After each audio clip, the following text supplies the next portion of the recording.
pumunta sa bahay ko maagang maaga. Nagpabitag pala kayo, ma'am. Gusto sana kayong kausapin ng boss namin. Ayun Sabi na. ko, ay ngayon pa, kung kailan ng ano na ako, namingin ako ng tulong sa bitag. Ngayon na ano, gusto nila akong kausapin, gusto yata nila akong aregluhin eh. Yung po. Sabi ko, doon lang tayo mag-usap sa bitag. Dapat tinanong mo, ma'am, titulo muna bago tayo mag-usap. Could they be possibly closed or Closure, temporary closed until they can comply with whatever na kailangan na i-comply ng company? Actually, pwede kami mag-issue ng cease and desist order kasama doon sa notice of violation. Sobrang thankful po ako sa bitag dahil napaka ano niyo po, inaasikaso niyo kaagad yung ano ko. Hindi ko talaga akalain, suntok sa buwan lang yung ano ko. Pero nangarap talaga ako na makausap kayo dahil dahil kayo na lang ang last recourse ko na matulungan ako dito sa problema ito. Taong 2017, habang nasa Amerika, ay bumili siya ng house and lot sa developer na Foothills Realty and Development Corporation na matatagpuan sa Davao. 10 years to pay po dapat yung house and lot na binili niya, pero binayaran lang po niya ito in 3 years. Wow. Taong 2019 ay binayaran ni Lourdes yung kabuuan ng house and lot. In short po, yun nga po, 3 taon lang niya binayaran yung 10 years to pay na house and lot. Matapos bayaran ni Lourdes yung house and lot, pinasikaso niya agad yung titulo ng bahay. Taong 2020, umuwi po si Lourdes ng Pilipinas para siya mismo ang mag-asikaso ng titulo. Pero naabutan po siya ng pandemic, hindi pa rin niya nakukuha yung titulo ng Foothills Realty Development Corporation. Taong 2023, umamin daw po ang Foothills sa kanya na hindi raw maibibigay ang titulo dahil hindi raw sila nakakabayad ng tax po sa BIR. Okay, makakasama natin ngayon si Ma'am Lourdes Gallo mula pa sa Davao. Kailan po kayo huling pumunta po sa Foothills Realty Development po? Last year, pumunta ako doon sa kasama ang kapatid ko, si Vince Peña. Tapos, by first quarter of this year, nang may bigay na doon yung titulo ng lupa. Di nung April, binalikan ng kapatid ko doon sa sa opisina nila. Ayun, yun daw ang sinabi sa kanya na, sir, may problema po kami kasi sa BIR. Madam, yung lupa po ba na binili ninyo, RFO na po ba yan o ano pa po? Pre-selling? Nakatayo na yan siya pero maliit okay lang na tapos ako na ang renovate. Ready for occupancy na? Hindi pa naman ready kasi maliit lang na parang parang bahay-bahayan kaya pina-renovate ko. So ngayon ma'am, tinitirhan nyo na o hindi pa? Tinitirhan naman. Tinitirhan. Yan po ba yung ngayong bahay nyo? Yan po ba yung bahay nyo ngayon? Hindi, dito sa sa kapatid ko ito. Ano po ang sabi nila? Sino po yung kausap nyo sa developer? Since the beginning na bumili ako dyan kung sino-sino mga tao yung nakakausap ko, and then umalis na yung mga tao na yun, ngayon pabago pa ako na yung mga nila. Ilang square meters po ba at magkano yung halaga niyang house and lot na nabili po ninyo? Maliit lang, 72 square meters lang. Ayun, 750,000 yung nila. So talagang na fully paid nyo na po ito? Opo. Wala po ba, Ma'am Lourdes, na ibang dahilan na binigay yung Foothills kung bakit hindi maibigay yung titulo ninyo? Wala naman eh. Yun lang parati nilang pangako. Nung unang nagbayad kami, sabi nila, kasuhin ka agad yung titulo. Sabi ko nga ilang taon ba process yung titulo? Hindi naman siguro ganyang katagal. Pero base po sa kontrata, ano po bang nakasaad doon? Kailan dapat ibigay? Pagka po ba na full paid na yung bahay, ibibigay na agad yung titulo? Kasi may mga kontrata yan, tama ma'am? Yes, may contract to sell na tinatawag natin. Sabi lang nung tinanong namin, kailan namin makukuha yung titulo nung binayaran na namin ng full. Sabi nila na aasikasuhin na nila. Meron bang binigay sa inyo, ma'am, na nakalagay na fully paid na kayo? Na certificate or anything? Yung sa mga resibo na hawak ko, meron na nakalagay fully paid. And then sa kontrata, ma'am, nakalagay ba na kapag once fully paid, ito turn over na yung official land title sa inyo? Kasi meron pong kasunduan or agreement dun sa dulo na nakalagay na kapag bayad na yung bahay, fully paid na, certificated also as well or certified by the company, makukuha nyo na yung land title, ma'am. Oo yata, kasi ito yung hawak ng contract to sell. Andito naman yung mga ano nila mga... So, since ano pa, ma'am, anong taon pa kayo nagpa-process para ma-turn over yung titulo sa inyo? Since 2019, kasi kinuha ko itong 2017. So, 2017 and then na-fully paid nyo around 2019? 2019. So, more or less Opo. 2 years lang also pala. 2 years lang. 2-3 Opo. years. Okay. So, ang ginagawa ni ma'am, no? Ma'am, from America, uuwi ka pa dito sa Manila para lang po asikasuhin yan. Ay, sinabi mo pa, totoo po yan, ma'am. Sige ma'am, ganito. Babasahin ko sa inyo ma'am yung sinabi ng Foothills Realty Development noong nakaraan December 12, 2023. So nakausap ng bitag ang nasabing developer, Foothills Realty Development Corporation. Ayon sa kanilang staff ay naka-leave raw at ang nagpa-process ng titulo. Wala rin daw pwedeng sumagot sa kanila or sumagot para sa kanila kasi baka daw magkamali sila. Pagkatapos ng pag-uusap, tinawagan kayo ma'am ng developer at pinapapunta daw kayo sa tanggapan. And then December 14, sinubukan ulit tawagan ng bitag ang developer pero hindi pa rin sumasagot. So nakikita nyo na talagang mukhang nag-Christmas break na itong Pumunta ba kayo doon, ma'am? corporation. Oo. Noong Biyernes ata yun na nasa bahay ako doon sa yung binili kong bahay. So pumunta kayo ma'am doon sa developer noong nakaraan? Wala. May pumunta sa bahay ko maagang-maaga, mga around 7:30 in the morning. Di lumabas ako. Tapos sabi niya, kayo po ba si Lourdes Gallo? Sabi ko, kilala niyo po ba ko, ma'am? Sabi ko, hindi. Sabi niya, ako po si Christy, ma'am. Taga-opisina ako sa Samantha.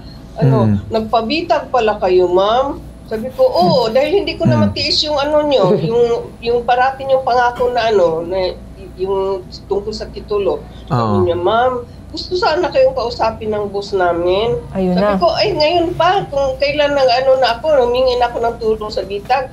Sabi ko, hindi, doon lang tayo mag-usap sa bitag, sabi ko. Kaya umalis siya. Dapat tinanong mo ma'am, titulo muna bago tayo mag-usap. So umayaw kayo ma'am doon sa pag-uusap between you and yung boss ng developer? Tumanggi po.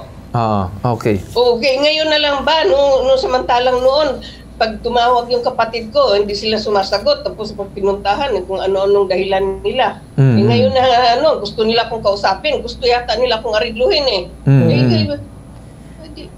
Yung po. Sabi ko, doon lang tayo mag-usap sa bitag. Okay, sige ma'am ha. Sige ma'am, ganito na lang. Para magawa natin ng aksyon yung sumbong mo, tutuloy tayo ngayon para makausap si Attorney Darrell Tape, Attorney Ford 11, Davao City, Department of Human Settlements and Urban Development. May lalapit kami na merong isang ginang na bumili ng isang bahay dito sa isang developer which is Foothills Realty and Development Corporation, Samantha Homes Office. So yun nangyari, bumili si ma'am ng bahay nung taon na 2017 and then finally pay niya kaagad ito nung 2019 pero supposedly 10 years to pay. And then nung mga bandang simula 2019, inasikaso na ni ma'am yung pag-process ng papers and pag-turnover ng official title. Pero hanggang ngayon sir, wala pa rin na nabibigay na kahit anong titulo or kahit anong dokumento, kahit fully paid na si ma'am sir. Anong magagawa natin para sa kanya? Tanong ko rin po, sir, pati rin po deed of sale, walang gano'n na binigay sa kanya? Sa alam ko sir, wala pa rin kahit anong dokumento. Kasi ang sabi daw is, hindi daw sila nakakabayad ng tax sa BAR, kaya hindi daw makapag-turnover. Yung derivative title, yun talaga is doon sa aming AGAS agency, ang Human Settlement Adjudication Commission. Pero sa aming pananggapan po sa DSUD, pero din kaming mag-assist sa kanya.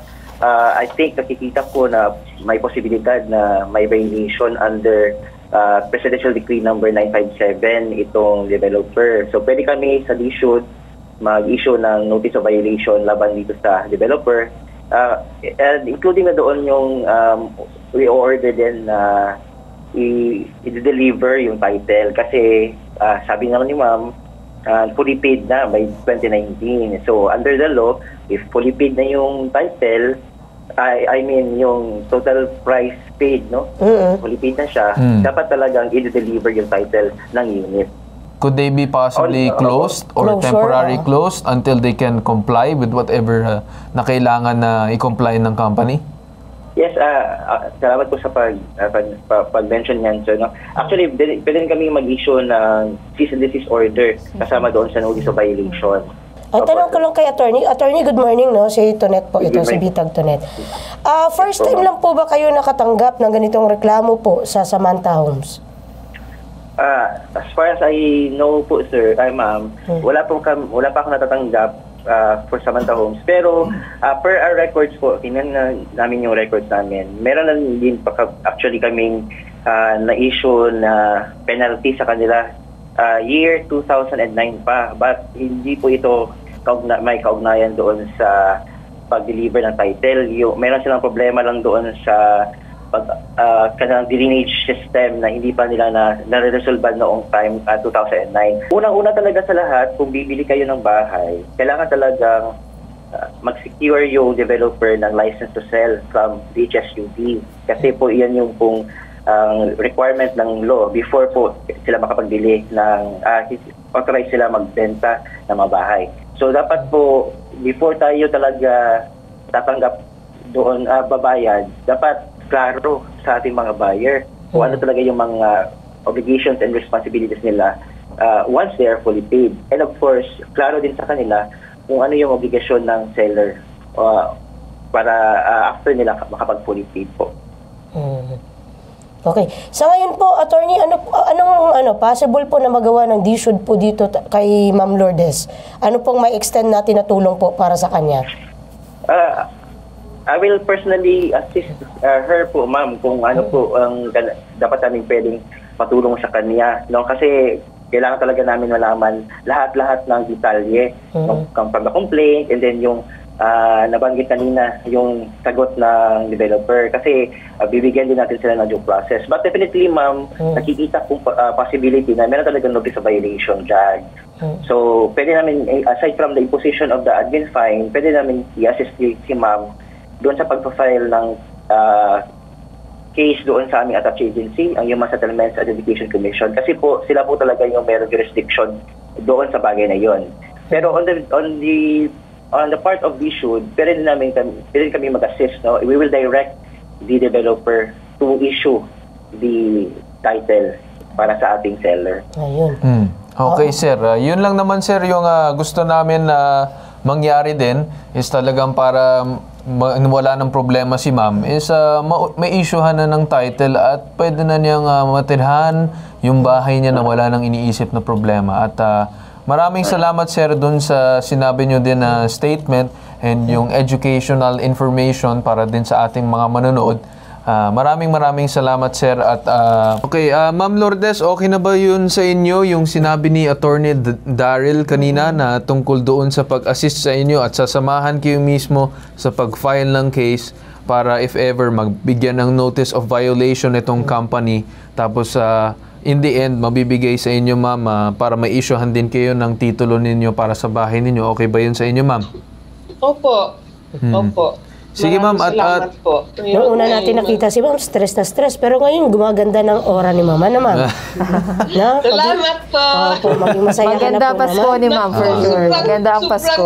Sobrang thankful po ako sa Bitag dahil napaka niyo po, inaasikaso niyo kaagad yung ano ko. Hindi ko talaga akalain, suntok sa buwan lang yung ano ko. Pero nangarap talaga ako na makausap kayo dahil kayo na lang last recourse ko na matulungan ako dito sa problema ito. Kaya ma'am, nandito lang naman ang Bitag lagi na para tulungan ang mga tao na kagaya ninyo at marami pang iba, ma'am, na may iba't ibang problema na akala nila suntok sa buwan pero kapag tinulungan ng Bitag ay hindi nila akalain na talagang nangyari talaga yun. Yun, no, ma'am? Talaga po. Talaga. Yun lang naman, ma'am, at maraming salamat sa pagtanggap sa aming tawag at lumapit sa amin para hawakan ang inyong sumbong. Maraming salamat po sa inyo. Maraming salamat po. Napakalaki ng utang na loob ko Alam ko na hindi ko pa hawak ang titulo, pero alam ko ito na ang umpisa na mahawakan ko na talaga. Maraming salamat po. Merry Christmas sa inyo. Maraming salamat din, ma'am, at tuluyan namin tututukan ang inyong sumbong. Maraming salamat po. Ito ang nag-iisang pambansang sumbungan, tulong at serbisyo. May tatak, tatak bitag, tatak Ben Tulfo, tatak #ipabitag mo.